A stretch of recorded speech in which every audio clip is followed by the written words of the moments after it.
Pagatavotu pieniņu sakņu medu mums vajadzēs 1 litru šķidra medus un pieniņu saknes. Pieniņu saknītes beram maļamajā aparātā, kuras vajadzēs sasmalcināt līdz pulverveida konsistencei. Lūk, un pieniņu saknes ir pārvērtušās brīnišķīgā pieniņu sakņu pulverī. Uz 1 litru medus vēlams ņemt aptuveni 80 līdz 100 grami pieniņu sakņu pulveri.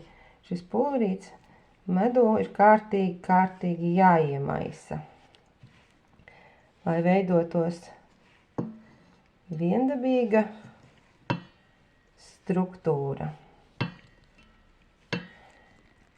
Lūk, te jau var redzēt, ka masa ir kļuvusi viendabīga.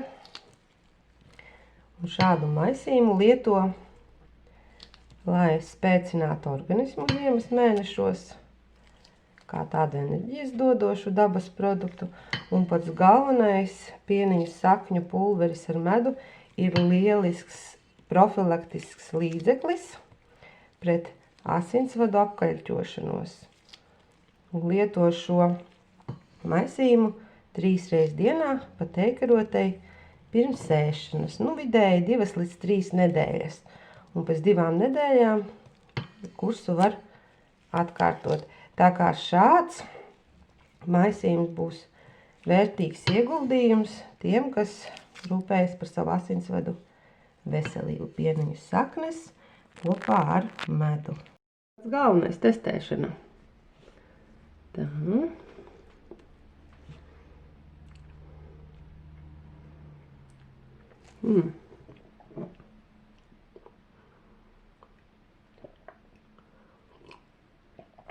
Rūgtumiņš pavisam ir pazudis.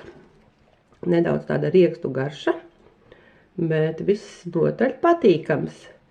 Visnotaļ patīkams aterosklerozes profilakses līdzeklis uz veselību.